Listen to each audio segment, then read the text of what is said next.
en esta clase vamos a continuar con el tema 1, con optimización libre. ¿Vale? Habíamos hecho el caso de dos variables.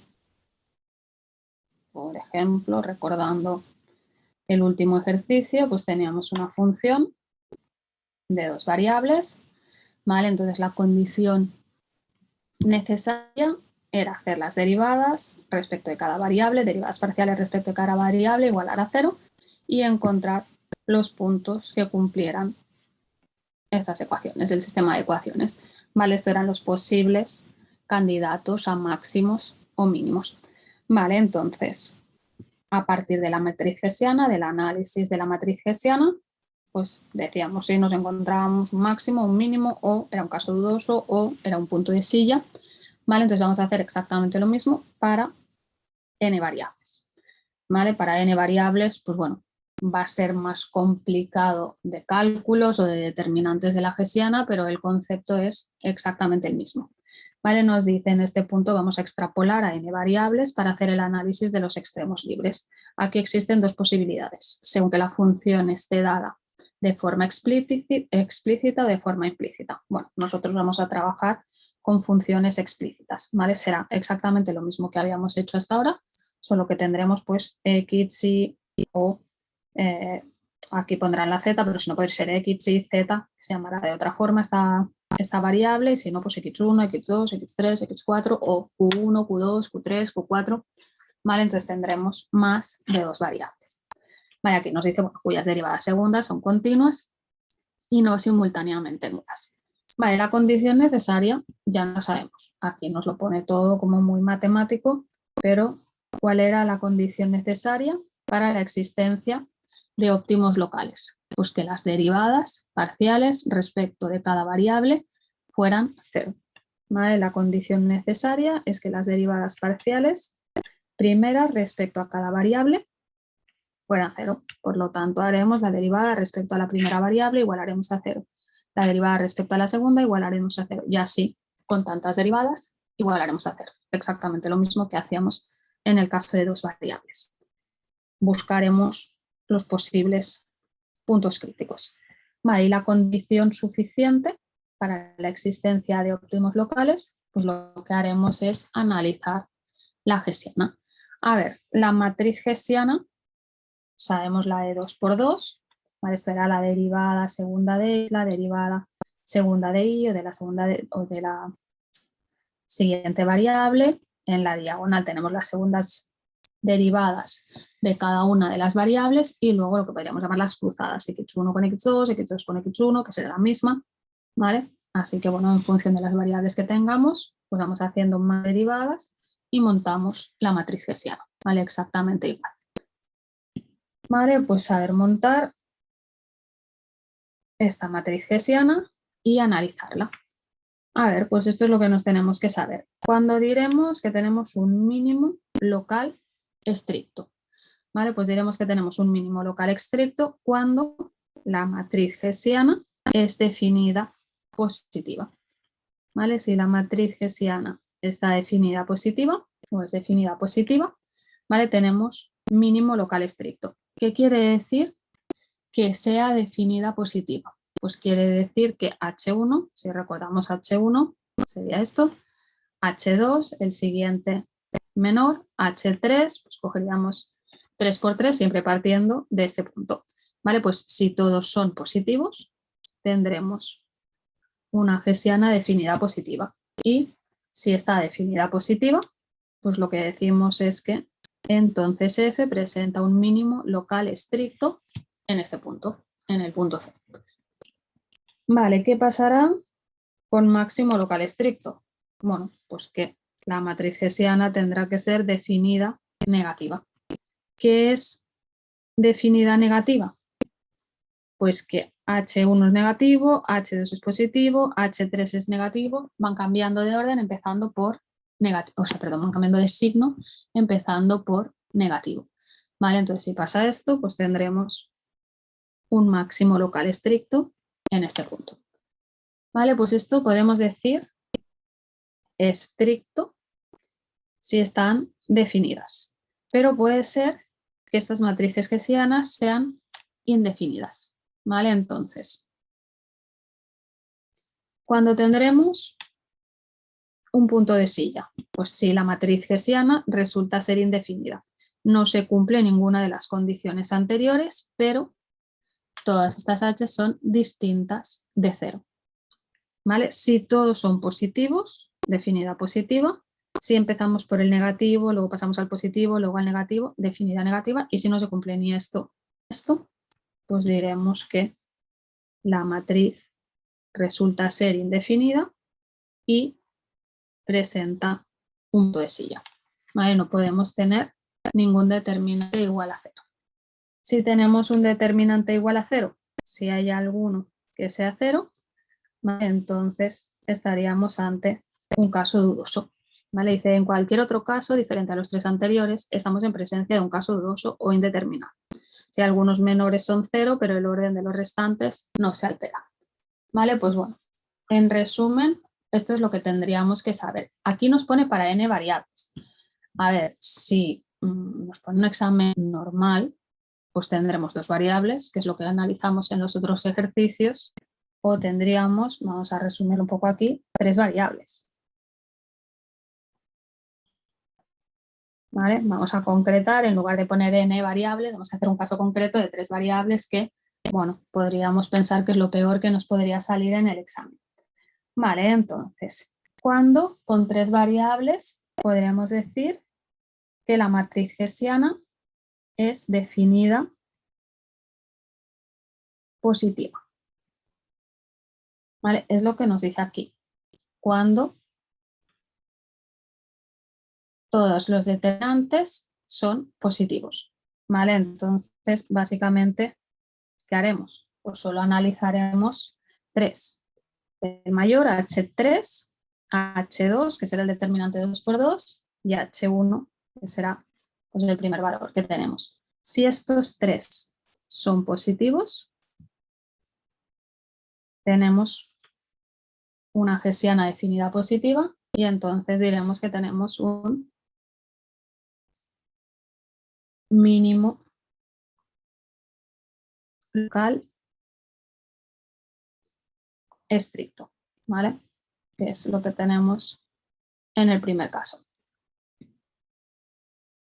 Vale, ¿cuándo diremos que HF es definida negativa? A ver, aquí quizás es mejor hacer H1 primero, H2 y H3. El primero negativo, el segundo positivo y el tercero negativo. ¿Vale? Si pasa esto, pues tendremos máximo local estricto. ¿Vale? Que es este segundo caso que nos ponen aquí. Primero negativo, segundo positivo, tercero negativo y así, pero bueno, lo hemos hecho para el caso de 3. Vale. Los 2 casos que nos faltan.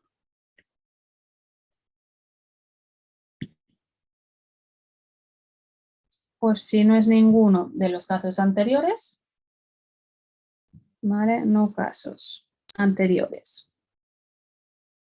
Y todos estos h son distintos de 0, ¿vale? Pues lo que tendremos es punto de silla. Vale, cuando lo que tenemos es alguno de estos menores igual a 0, pues hablaremos de caso dudoso. Vale, pues tenemos que saber resolver ejercicios con 2, como los que hicimos en la clase anterior, y 3 variables. Pues a ver, vamos a hacer uno con 3 variables para ver que es exactamente lo mismo. A ver, en el ejercicio 5 nos pide hallar los extremos relativos de la función. ¿Vale? Tenemos aquí una función que depende de x, y z, ¿vale? 3 variables. Pues bueno, ¿qué es lo primero que tenemos que hacer? Derivadas parciales. Derivada respecto de x, pues esto será 2x menos y más z, ¿no? 2x, esto es menos x por y, por lo tanto la derivada de x es y más x por z, la derivada de x es 1, por lo tanto z. Vale, pues pues esto lo igualaremos a 0. Vale, la derivada respecto de y, 2y menos x, y ya, ¿no? Y cuadrado, x por y, pues 2y menos x. Vale, esto lo igualamos a 0. Y la derivada respecto de z, pues nos quedará x menos 2z más 2. Sí, ¿no? X por z, la derivada de z, pues nos queda x, esto es 2z más 2, igual a 0. Vale, ¿qué nos pasa ahora? Bueno, pues ahora que tenemos un sistema de 3 ecuaciones, 3 incógnitas, pues que tenemos que resolver como nos resulte más fácil. Hombre, si miramos un poco las ecuaciones, pues bueno, aquí depende de x y z, aquí depende de x y z solamente, aquí depende de y de x, pues bueno, no sé, igual me parece lo más fácil de momento despejar esta x de aquí, decir que x es igual a 2y, por ejemplo. ¿Vale? Si x es igual a 2y, pues puedo sustituir aquí la x, quedará en función de y y z, y si sustituyo aquí la x, pues quedará en función de y z y tendré un sistema de 2 ecuaciones con estas dos de aquí.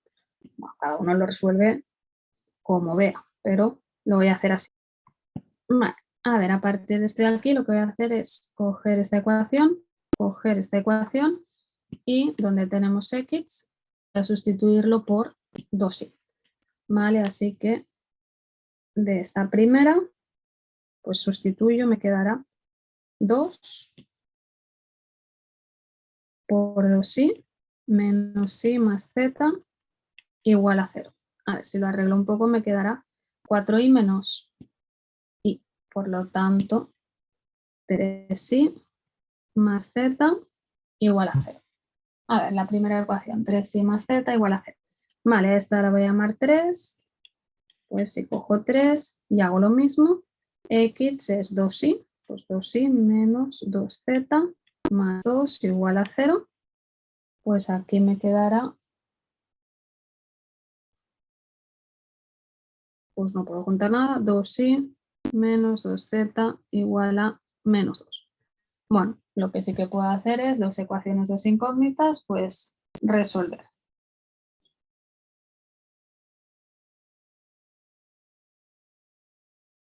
A ver, de aquí, pues lo mejor es esto, ¿no? Z igual a menos 3y y sustituyo en la de abajo. Esto será 2y menos 2 por menos 3y igual a menos 2. Vale, simplemente lo que he hecho es poner esto aquí.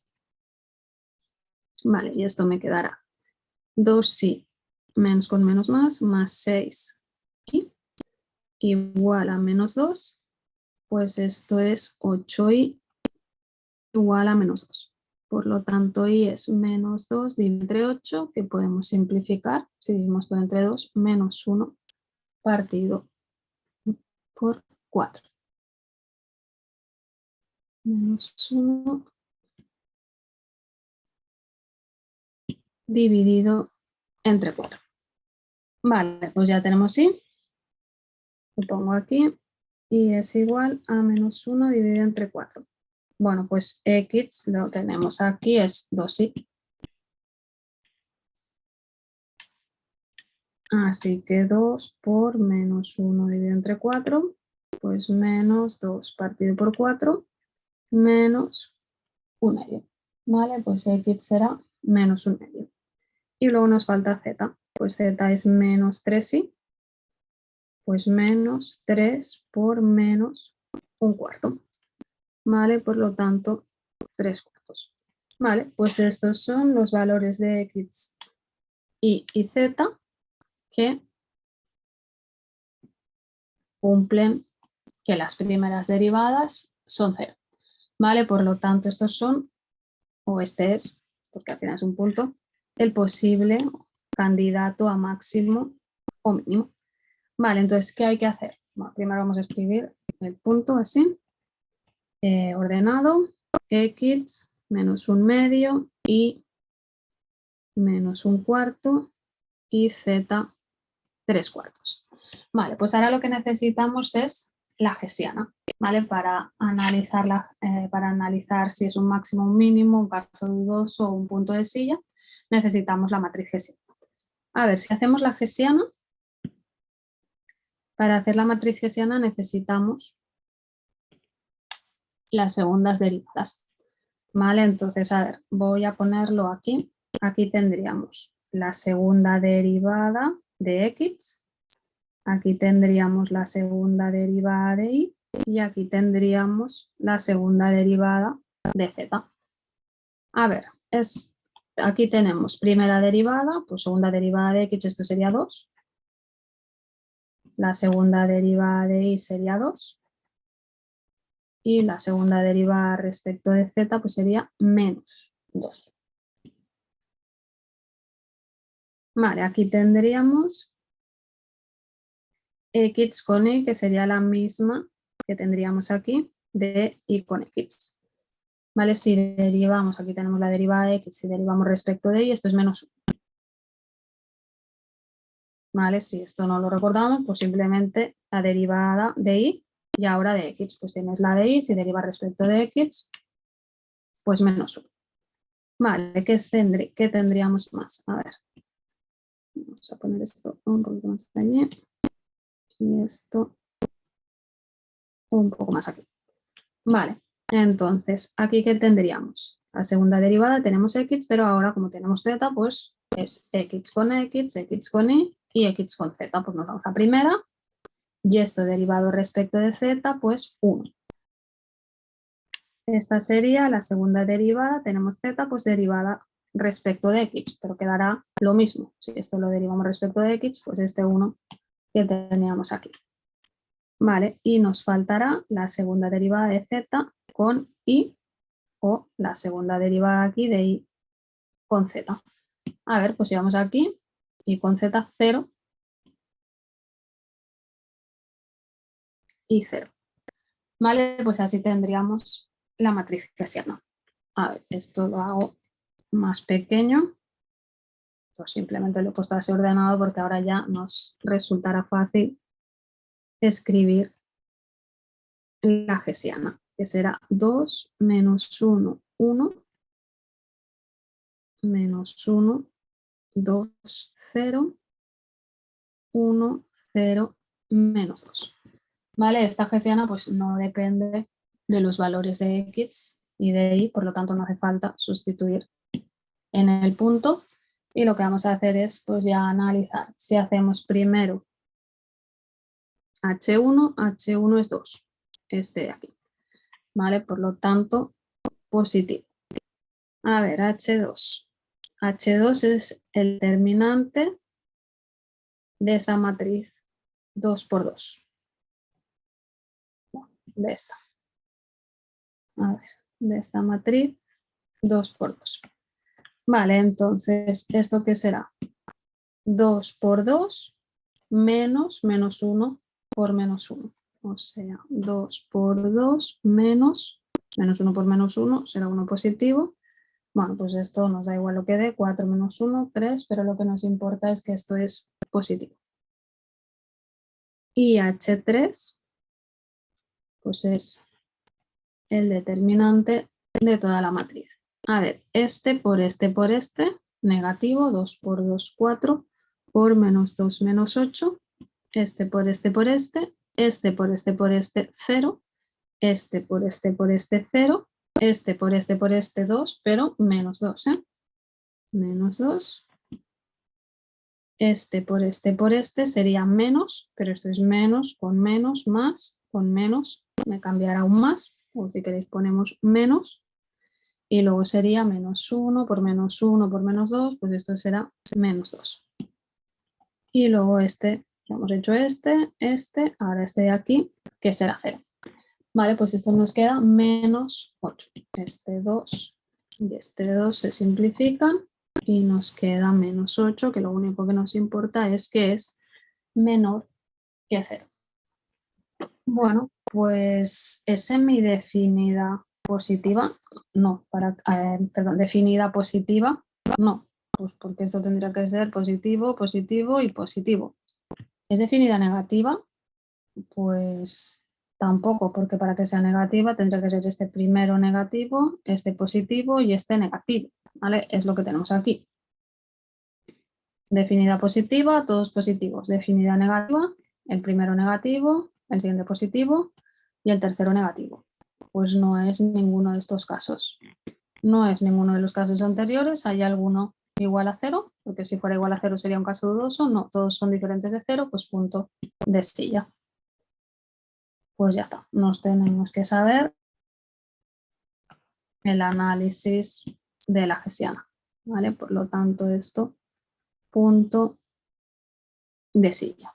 Vale, pues ya sabemos analizar con 2 y con 3 variables. A ver, vamos a continuar y acabar. Pues lo último que nos explican en este tema es optimalidad global, que nos dice, ahora ya tenemos las herramientas necesarias para encontrar los óptimos locales en una función cualquiera sin restricciones. Sin embargo, son las soluciones óptimas globales las que nos interesan, ¿vale? Entonces, a ver cómo podemos concluir si un máximo o un mínimo son globales. A nivel de economía, pues nos dice qué utilidad podría tener disponer de un máximo local de la función de beneficios cuando es posible que exista otro máximo local que proporcione un mayor beneficio. Pues bueno, esto es un poco la conclusión. Necesitamos poder decidir si son óptimos locales. Dice, con esta pregunta queda claro que lo verdaderamente útil será disponer de criterios adicionales que aseguren que los óptimos encontrados, ya sea máximo o mínimo, sea global. Vale, pues a ver, condiciones de segundo orden, se analiza también con las segundas derivadas, ¿vale? Condiciones de segundo orden en relación a la concavidad y la convexidad. A ver, esto también lo explicamos un poco, pero luego miramos el resumen. Dice funciones estrictamente cóncavas y estrictamente convexas. Dice extremo de función cóncava. Un extremo de una función cóncava debe ser una cúspide, un máximo. Ha de ser máximo global, puesto que la colina abarca todo el dominio. ¿Vale? Entonces, si tenemos una función cóncava, tendremos un máximo. ¿Vale? Un extremo de una función cóncava debe ser un máximo. Concavidad estricta y máximo global único. Sin embargo, ese máximo global puede no ser único, ya que podría tener varios máximos si la colina contiene una base superior horizontal plana. ¿Vale? Si en lugar de tener esta punta como tenemos aquí estuviera cortado, pues tendríamos varios puntos que serían máximo. ¿Vale? Pues es lo que nos dice. Sin embargo, ese máximo global puede no ser único, ya que podría tener varios máximos. Dice, pero si hablamos de concavidad estricta, entonces la cúspide constará de un solo punto, máximo será global único. ¿Vale? Por tanto, si tenemos concavidad estricta, tendremos máximo global único. Podremos decir que solo hay un máximo. Vale, luego nos dice, extremo de función convexa. Un extremo de una función convexa debe ser un mínimo. Ha de ser mínimo global, puesto que el valle abarca todo el dominio. Ahora vamos a ver si es único o no es único. Vale, nos dice, si la concavidad es estricta, pues el máximo es global y único. Lo mismo que nos ha explicado. Aquí sería el mínimo. Cuidado que esto está mal. Vale, esto es mínimo.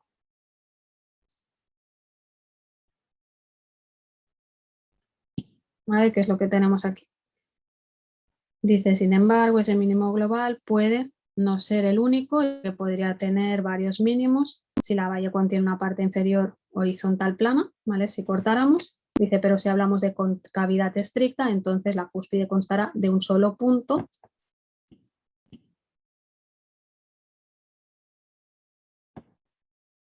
Aquí está mal, ¿eh? Y será un mínimo. Vale, ahora lo tenemos en la tabla resumen. Bueno, esto da igual. Vale, y esto es lo que nos tenemos que saber. ¿Vale? Al final lo que vamos a hacer es decidir cuándo una función es estrictamente convexa o estrictamente cóncava, o cuando no podemos poner la palabra estricta, cuando es convexa o cuando es cóncava. A ver, cuando decimos que una función es estrictamente convexa, si la matriz hessiana es definida positiva. ¿Vale? Si la matriz hessiana es definida positiva, pues ya sabemos lo que es, que todos los menores son positivos. ¿Vale? Entonces podemos decir que la función es estrictamente convexa. Si la función es definida negativa, ya sabemos lo que es definida negativa, primero negativo, segundo positivo, tercero negativo, ¿vale? Los menores principales, pues podemos decir que la función es estrictamente cóncava. Vale, ¿cuándo es convexa y no estrictamente convexa? Pues cuando es semidefinida, definida ahora, positiva, ¿vale? ¿Qué quiere decir? Pues que van siendo todos positivos excepto uno, que es 0, que normalmente es el de mayor orden. ¿Vale? Entonces aquí solo podemos decir que la función es convexa, no podemos decir que es estrictamente convexa. ¿Y cuándo será cóncava? Pues cuando la matriz sea semidefinida negativa. ¿Vale? Entonces la función es cóncava. Vale, pues ahora si juntamos esto que nos acaban de decir aquí con esto que nos acaban de decir aquí, al final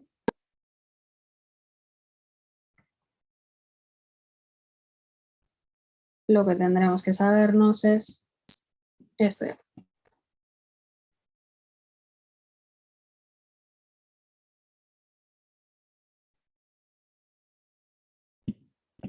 Vale, ¿qué pasa si tenemos una matriz? ¿Qué pasa si tenemos una matriz hessiana que es definida positiva? ¿Vale? Pues entonces el único punto crítico es un mínimo global estricto. ¿Vale? Mínimo global estricto. Si la hessiana es definida negativa, pues será un máximo global estricto. Máximo global estricto. Si la hessiana es semidefinida positiva, pues es mínimo global. No podemos poner estricto. ¿Vale? Mínimo global.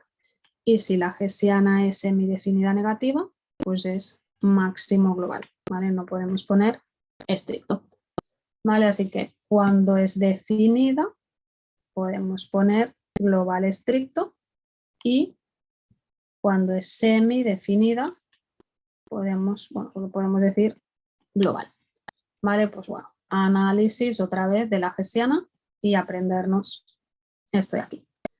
Ahora vamos a hacerlo con el ejercicio que hay en el libro.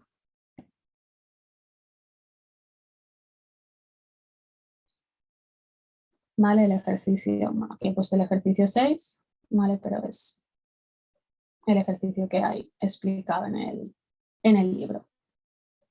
A ver, nos dice, da la siguiente función, identificar sus puntos críticos y clasificarlos como mínimo, máximo o puntos de silla, y los óptimos encontrados son globales. Bueno, pues empezamos explicando toda la teoría. Pues empezaremos con lo que llamamos la condición necesaria o condiciones necesarias. ¿Cuáles son las condiciones necesarias? Pues que las derivadas, en este caso respecto de x1, la derivada respecto de x2, pues aquí la llamo así, y la derivada respecto de x3 sean 0. Pues a ver, la derivada, bueno, aquí tanto rollo para al final acabar poniéndolo en la función x y z. Aquí, bueno, tampoco liado el tema. Bueno, vamos a llamarlo x y z. Vale, x y z.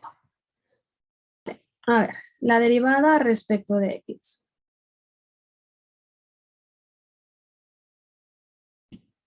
La derivada respecto de x pues sería la derivada de x es 1. Luego tendríamos x cuadrado, por lo tanto menos 2x. Vale, esto igual a 0. A ver, respecto de y, 2y, pues esto sería 2. Luego tenemos iz, pues sería más z, y luego tenemos un y cuadrado, pues menos 2y. Vale, pues esto igual a 0. Y respecto de z, pues tenemos esto y menos 2z. Vale, pues aquí nos quedaría y menos 2z igual a 0. Vale, pues vamos a encontrar las soluciones de este sistema de ecuaciones. A ver, lo más fácil mirando las ecuaciones, pues esta es directa, ¿no? Aquí podríamos decir que 2x es igual a 1, por lo tanto que x es igual a 1 medio. Pues bueno, no lo he puesto fácil. Vale, y aquí en realidad lo que tenemos son dos ecuaciones que dependen de y y de z. Pues vamos a despejar, no sé, por ejemplo la z. Si despejo de aquí la z, pues me quedará más 2y menos 2. Y si despejo de aquí la z, pues me quedará y entre 2. A ver, si igualamos me quedará 2y menos 2 igual a y medios. Vale, si paso este 2, multiplicando aquí me quedará 4y menos 4 igual a y. Vale, pues este pasa restando, me quedará 3y, en el otro lado me quedará 4, y esto me quedará que y es igual a 4 tercios, ¿no? Y es igual a 4 tercios. Vale, pues tenemos que x es igual a 1 medio. Y es igual a 4 tercios, y z, por ejemplo, la tenemos aquí. Pues z es igual a y medios. Por lo tanto, 4 tercios dividido entre 2. Vale, pues aquí que podemos decir que esto es 4 tercios numerador multiplicado por la inversa del denominador. Vale, por lo tanto nos queda 4 sextos. ¿Qué podemos simplificar? Si dividimos entre 2, 2 tercios. Vale, pues perfecto. El punto que cumple las condiciones necesarias sería 1 medio, 4 tercios y 2 tercios. Vale, ¿qué hay que hacer? Pues hay que analizar la hesiana.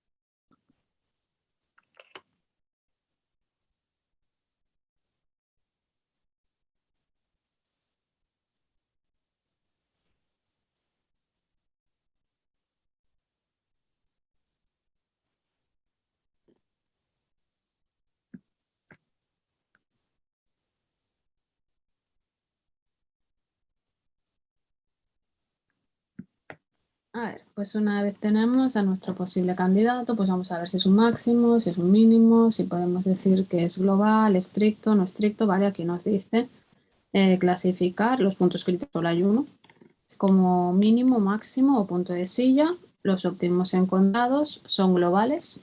Pues bueno, de momento tenemos uno. Bueno, de momento, en este ejercicio tenemos un punto crítico. Siguiente, la matriz hessiana. A ver. En la matriz hessiana ya no sabemos la forma de la matriz hessiana, pues vamos a por la diagonal principal. Esto será la segunda derivada respecto de x. Aquí tenemos la primera, pues si volvemos a derivar esto respecto de x, menos 2. Vale. En la segunda posición de la diagonal, pues tendremos la segunda derivada respecto de y. Aquí tenemos la primera, pues la segunda será, o la derivada respecto de y será menos 2. Y en la tercera posición de la diagonal, pues aquí tenemos la primera derivada respecto a z por respecto de z menos 2. Vale, esta y esta derivada, aquí tenemos la de x, pues ahora la hacemos la de y, pues aquí tenemos la de x, lo hacemos respecto de y, pues esto será 0 y 0 aquí. Aquí tenemos la de x y la de z, la de x ya la tenemos, pues si derivamos esto respecto de z, 0. Por lo tanto, 0 y 0. Vale, y ahora necesitamos esta de aquí, que sería la derivada de y luego la de z. Vale, pues si derivamos esto respecto de z, 1.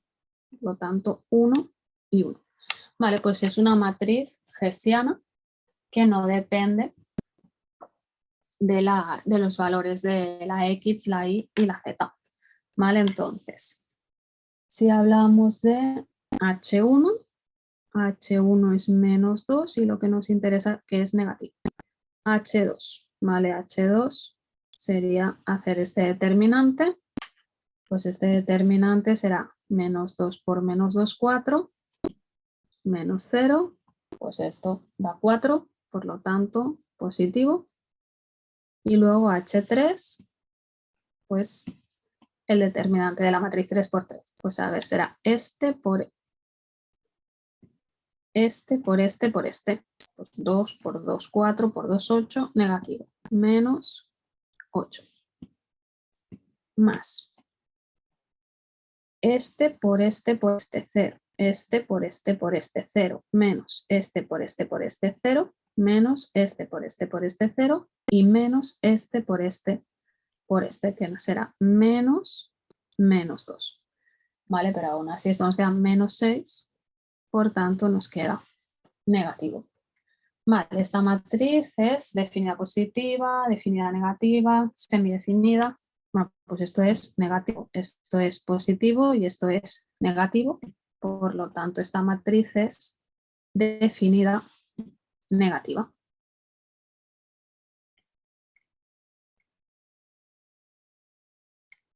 A ver, ¿qué conclusiones podemos sacar si es una matriz definida negativa? Pues una de las conclusiones que acabamos de ver, podríamos decir que f, la función, es estrictamente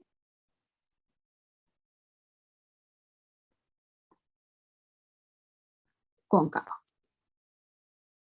¿Vale? Esto es lo que nos tenemos que aprender.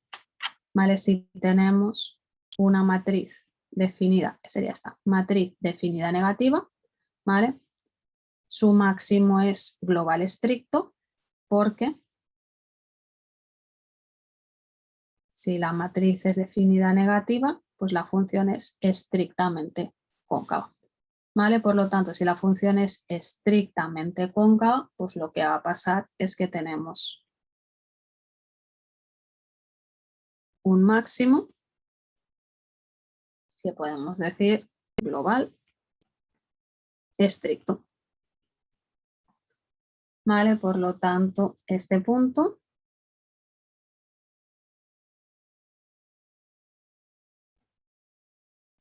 ¿vale? En este punto hay un máximo